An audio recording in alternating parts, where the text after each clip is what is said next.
예, 안녕하세요. 4장에서는 변수와 연산에 대해서 배워봤어요. 변수는 프로그램을 실행하는 도중에 상태를 저장하는 그런 수단이고요. 그리고 그런 상태를 바꾸기 위해서 하는 게 연산이라고 하죠. 어찌 보면은 프로그래밍의 가장 기초가 되는 이제 빌딩 블락이라고 할 수도 있을 것 같아요. 4장의 심화 문제도 이제 변수 값이 어떻게 변하는지 그리고 그런 걸 보여주기 위한 거하고 실제 생활에서 이제 어떤 문제를 풀기 위해 공식 같은 걸 만들거나 수학 계산을 하거나 그걸 좀 더 확장하면 프로그램을 만들어서 하는 경우가 있거든요. 그걸 이제 보통 응용 문제라고 하죠. 그런 응용 문제를 쓰기 위해선 어떤 거에 변수를 써야 되고 어떤 게 연산이냐 이런 거를 좀 더 잘 이해하기 위해서 문제를 준비했어요. 그래서 그렇게 된 문제가 총 두 개예요. 그러면 첫 번째 문제부터 보도록 하죠. 심화 문제 4-1은 이제 페이지 100쪽에 있거든요. 그래서 혹시 아직 책 안 피신 분들이 있으면 그걸 펴서 읽어보시면 편할 것 같아요. 심화 문제 4-1 문제부터 읽어드릴게요. 중단점과 자동창, 로컬창, 조사식 창을 이용해서 아래 코드에서 변수 넘버의 값이 어떻게 변하는지 확인해 보세요. 넘버의 값은 총 4번 변합니다 라고 되어 있어요. 그리고 일단 화면에는 오른쪽에 코드를 보여드렸어요. 일단 문제를 보면요, 여기서 이렇게 얘기하잖아요. 중단점을 써라, 자동창을 써라, 로컬창, 조사식 창을 쓰라라고 했어요. 그럼 이건 모두 다 비주얼 스튜디오에서 하라는 얘기죠. 비주얼 스튜디오에 있는 창 이름이니까. 그리고 오른쪽에 있는 코드에서 변수 값이 어떻게 변하냐 라는 걸 보라는 건데, 비주얼 스튜디오를 가서 보기 전에 어차피 코드가 오른쪽에 있으니까 그 코드를 보면서 넘버가 어떻게 변하는지를 살펴보죠. 첫 번째 변하는 곳은 여기네요. 여기 라인 넘버 9번. 왜? 넘버를 처음 만드는데 거기에 값 2를 집어넣어요. 그죠? 그러면 이 넘버가 뭐가 되죠? 값이 2가 돼요. 그 다음에 이제 다음 번째 줄이 실행이 되겠죠. 요게 두 번째 값이 변하는 곳이에요. 지금 넘버에 들어있는 값이 윗줄에서 봤는데 2래요. 그죠? 그럼 2 곱하기 3을 해서 다시 어디에 넣어요? 넘버에 두죠. 넘버에 넣으니까 넘버가 6이 돼요. 그죠? 그러면 그 다음에 다음 번째 줄이 넘버가 또 세 번째 변하는 곳이에요. 어떻게 하냐고? 왼쪽을 보니까 이렇게 넘버에 대입을 해주잖아요. 근데 현재 넘버에 있는 값은 뭐냐? 윗줄에서 보니까 6이래요. 그럼 6 마이너스 4가 되죠. 그럼 넘버는 2가 돼요. 똑같은 방식으로 마지막 걸 보니까 넘버는 2였는 걸 알겠는데, 요 연산, 이 퍼센테지 연산, 이게 사실은 나머지 값을 구하는 연산이에요. 그 뒤에 2로 나눈 다음에 나머지 값이 뭐냐? 2를 2로 나누면 한 번에 나눠지잖아요. 그쵸? 그럼 나머지 값은 0이 되니까 넘버가 0이 되죠. 그래서 넘버의 값은 총 4번 변하지만 값이 변하는 수는 2, 6, 2, 0 이렇게 변하고, 마지막 14번째 줄을 보시면 넘버를 출력을 하죠. 이때 출력을 하면 0이란 값이 화면에 나올 수밖에 없어요. 그쵸? 이렇게 간단한 거는 코드를 봐가면서 아니면 종이에 써가면서 쉽게 이제 값을 이제 어떻게 변하는지 볼 수가 있는데, 조금만 복잡한 코드를 짜다 보면은 이게 손으로 하기가 되게 힘들어질 때가 있어요. 그때 쓰는 것이 이제 중단점, 자동창 이런 거거든요. 그러니까 이제 그거를 어떻게 보는지 한 번 더 확인해 보기 위해 비주얼 스튜디오를 열어서 그거를 이제 보여드릴게요. 이 비주얼 스튜디오에서 이제 코드를 치면은 대충 이렇게 나올 거예요. 전 미리 쳐놨는데, 여기서 이제 중단점을 설정을 하고 이제 조사식 창 이런 걸 써갖고 값을 보라고 했으니까 일단 중단점을 설정해 보죠. 중단점을 네 군데에서 설정할 수도 있는데, 그냥 하나,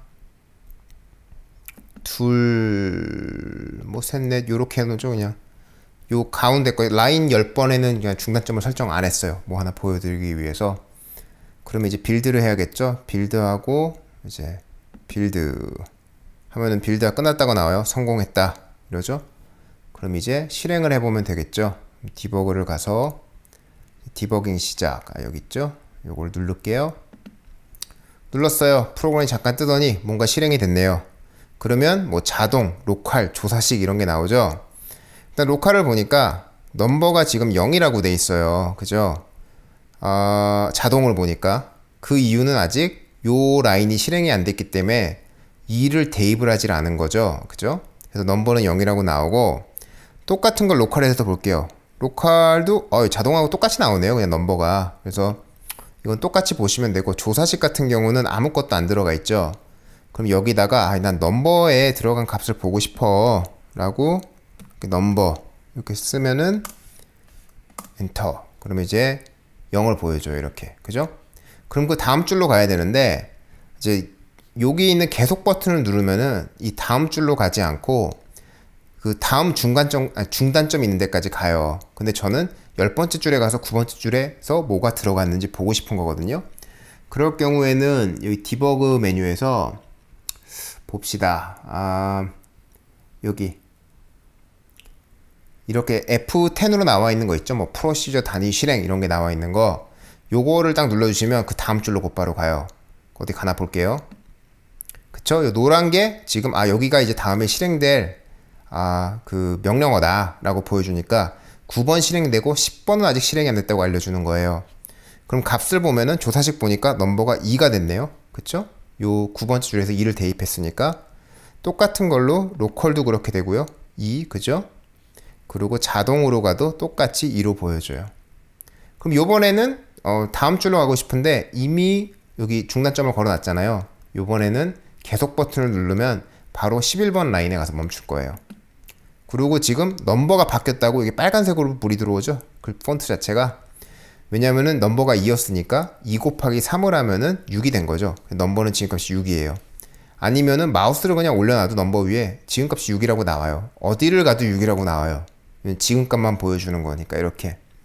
그럼 그 다음은 뭐 똑같아요. 뭐 로컬 창을 봐도 똑같이 돼 있고, 조사식을 봐도 똑같아요. 조사식에서 또 재밌는 거는 이런 것도 가능해요. 넘버를 하고 이거 나 1을 더 하고 싶어. 그러면 이렇게 보여줘요. 넘버를 하고 뭐 마이너스를 해보고 싶어. 이렇게 또 보여줘요. 그래서 이런 거 이용해서 다른 계산도 간단하게 해볼 수 있어요. 조사식 창에서. 재밌으니까 보여드린 거고, 그 다음 라인을 또 가보면 다음 라인, 요번에는 여긴 헷갈리니까 로컬로 돌아가자.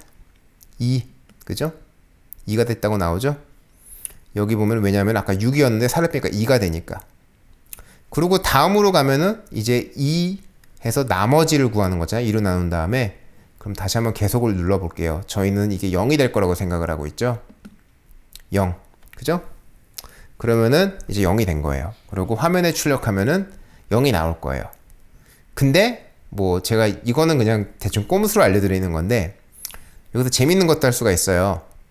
여기 넘버가 0이라고 돼 있잖아요. 이 값을 제 맘대로 10으로 바꿀 수도 있어요. 그러면 로컬 가도 10으로 나오고 자동 가도 10으로 나오거든요. 이 변수 값 제가 10으로 바꾼 거예요. 그러면 여기서 출력을 하면은 실제 화면에 0이 아니라 10이 나올 수도 있어요.